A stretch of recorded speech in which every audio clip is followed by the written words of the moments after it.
আসসালামু আলাইকুম।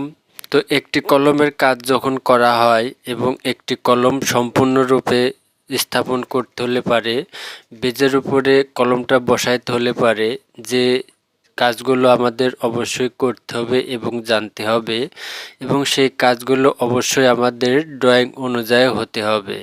তো আসলে একটি কলম যখন আমরা বেজের উপরে কমপ্লিট বসাই, তখন আমাদের কোন কোন ড্রয়িং দেখতে হবে এবং ড্রয়িংয়ে কী কী কাজগুলো আমাদের খুব গভীরভাবে ভেবেচিন্তে কাজ করে কলমটা বসাতে হবে, সেই জিনিসগুলোই আজকে আমি আপনাদের এই ভিডিওতে দেখাবো, এবং এমনভাবে দেখাবো যাতে আপনাদের একটি কলম বেজের উপরে বসাতে হলে যে যে বিষয়গুলো জানতে হবে সম্পূর্ণ জিনিস আমি আজকে আপনাদের ক্লিয়ার করে বুঝিয়ে দেব একটি কলমের A to Z সম্পূর্ণ কাজ। তো প্রথমত আপনাদের একটি কলম বেজের উপরে বসাইতে হলে পারে যে প্ল্যানটা আপনাদের দরকার হবে সেটা হচ্ছে আপনাদের এই প্ল্যানটা। এখানে যে প্ল্যানটা আপনারা এখন দেখতে পাচ্ছেন এটা হচ্ছে কলম লেআউট প্ল্যান। যেমন দেখেন এখানে লেখা আছে কলম লেআউট প্ল্যান, এই যে দেখতে পাচ্ছেন এটা লেখা আছে কলম লেআউট প্ল্যান। তো এই প্ল্যানটা কিন্তু আপনার একটি বিল্ডিং শুরু থেকে শেষ পর্যন্ত কিন্তু এই প্ল্যানটার দরকার আছে। আর এই প্ল্যানটার দরকার আছে এই জন্য আপনি প্রত্যেক ছাদে ছাদে যখন আপনি কলমের কিকার করবেন তখন কিন্তু আপনার এই প্ল্যানটা দরকার হবে, কারণ এই প্ল্যানটা ছাড়া আপনি কিকার করতে পারবেন না।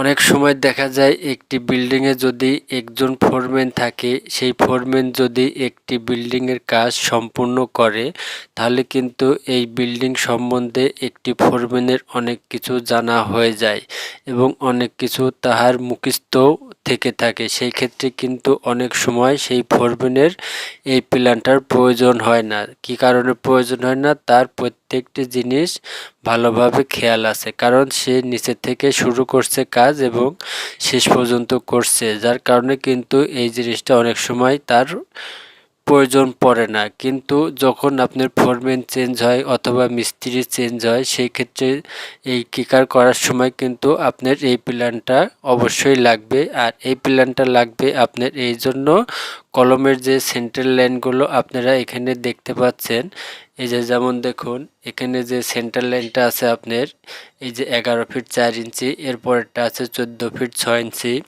এই সেন্টার লাইনগুলো বের করতে কিন্তু এই প্ল্যানটা লাগে। আচ্ছা যাই হোক, এখন আমরা দেখব যে একটি কলম আমাদের বসাইতে বেজের উপরে কি কি কাজগুলো আমাদের করতে হবে।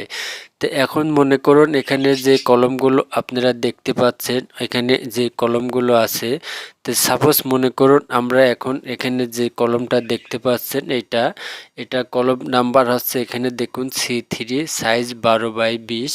তো এই কলমটা আমরা এই বেজে এখানে স্থাপন করব। তো এখানে এই কলমটা স্থাপন করতে হলে পরে আমাদের যে জিনিসটা সর্বপ্রথম দেখতে হবে এবং বুঝতে হবে, তো এই কলমটা আমাদের সর্বপ্রথম যে কাজটা করতে হবে সেটা হচ্ছে এখানে দেখতে হবে আমাদের এই কলমের যে এখানে 12/20 যে কলমটা, এই কলমটা কয়টা রড আছে এবং কি কি সাইজের রড আছে সেই জিনিসগুলো আমাদের দেখতে হবে। দেখার পরে কিন্তু আমরা এই কলমটা সুন্দরভাবে বাঁধতে পারবো। বাঁধার পরে কিন্তু আমরা এইখানে এনে এই কলমটা সেট করবে। তো চলুন আমরা এখন দেখি যে এই কলমটা এখানে কি কি সাইজের রড এবং কয়টা রড দেওয়া আছে।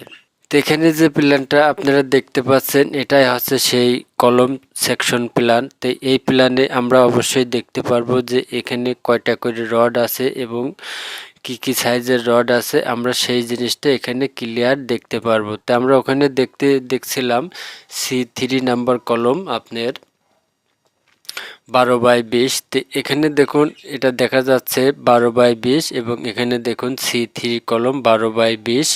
তো এখানে আপনার রড আছে, দেখুন এখানে 6টা 20 মিলি রড আছে এবং 6টা 12 মিলি রড আছে, এবং এখানে যে 6টা 20 মিলি রড আছে সেই 6টা হচ্ছে 4 কর্নারে 4টা এবং এখানে মাঝখানে 2টা। এই যে দেখুন এখান থেকে দেখানো হয়েছে 1টা 2টা, এই 4 কর্নারে 4টা এবং এই মাঝের 2টা হচ্ছে এখানে 20 মিলি, তাই মোট এখানে 16টা, এই 6টা 20 মিলি এবং আদার যে 6টা রড আছে সেই 6টা 16 মিলি।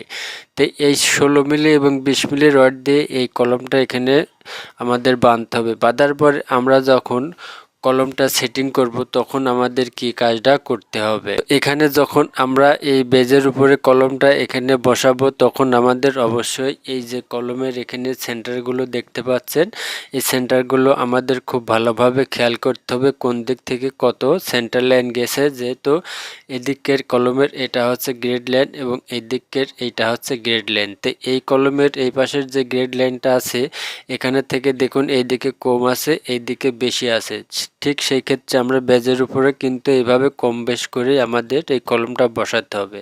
তো এই কলমটা যখন আমরা বসাবো তখন এই কলমের আমাদের একটা রিংয়ের প্রয়োজন হবে। তো যেহেতু এটা 12x20 কলম, তবে এই কলমের যে রিংটা হবে সেটা হচ্ছে আপনার 17x9 ইঞ্চি রিং হবে এই কলমটার। তো এই কলমটার যখন 17x9 ইঞ্চি রিং হবে তখন আমরা সেন্টার লাইনটা কিভাবে করব। তো সেন্টার লাইনটা করতে হলে পারে এখানে দেখুন এই কলমের এই পাশ থেকে এখানে 6 ইঞ্চি সেন্টার আছে এবং এদিকে যেটা আছে সেটা হচ্ছে আপনার এখান থেকে এদিকে আছে এবং এখান থেকে এইদিকেও আছে। তো এই টোটাল মাপটা আমরা যদি এখন ভালোভাবে খেয়াল করি তাহলে দেখুন এই সুতার থেকে এই পাশে দেখানো হয়েছে 1 ফিট 2 ইঞ্চি মানে 14 ইঞ্চি এবং এই সুতার থেকে এই পাশে দেখানো হয়েছে 6 ইঞ্চি।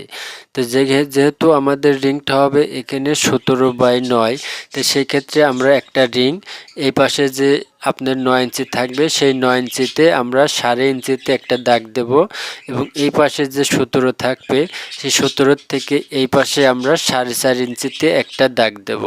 তাহলে এই 4.5 ইঞ্চিতে দাগ দেওয়ার কারণ হচ্ছে এখানে যে কলম ঢালার করার সময় 1.5 ইঞ্চি কভারিং রাখতে হয়, সেই কভারিং সহ কিন্তু এখানে 6 ইঞ্চি দেখানো হয়েছে। আর আমাদের যেটা এখানে আমরা রিংটায় দাগ দেব সেই রিংটাতে আমরা অবশ্য ঢালাই পাবো না, তো সেই ক্ষেত্রে আমাদের এই ঢালাই যে হবে কভারিং সেই 1.5 ইঞ্চি ধরে আমাদের মোট 4.5 ইঞ্চি, আর 1.5 ইঞ্চি ধরলে হয় এখানে 6 ইঞ্চি। তো যেহেতু আমাদের এখানে ঢালাই করা নেই তাই সেই ক্ষেত্রে আমরা অবশ্যই এই রিংয়ের উপরে 4.5 ইঞ্চিতে দাগ দেব এবং এই পাশটাও আমরা 4.5 ইঞ্চিতে দাগ দেব। দাগ দিয়ে আমরা এই সেন্টার লাইনগুলো থেকে শল নিয়ে বেজের উপরে দাগ দেব। দাগ দেওয়ার পর আমরা ঠিক সেই দাগ অনুযায়ী এই রিংটা বেঁধে নিয়ে আমরা সেই রিংয়ের উপরে কলমটা সুন্দর করে বসিয়ে দেব। তাহলে কিন্তু আমরা সুন্দরভাবে একটি কলম স্থাপন করতে পারবো। তা আশা করি এভাবে যদি আপনারা কলমটা সেন্টার লাইন টেনে এবং রিংয়ে দাগ দিয়ে কলম বসান তাহলে আপনাদের কাজটা সঠিক হবে। তো ভিডিওটা ভালো লাগলে অবশ্যই একটা লাইক দিবেন। আমার এই ভিডিও থেকে যদি কিছু শিখে থাকেন তাহলে অবশ্যই আমার চ্যানেলটা সাবস্ক্রাইব করে বেল আইকন অন করে দেবেন। সবাই ভালো থাকবেন, ধন্যবাদ।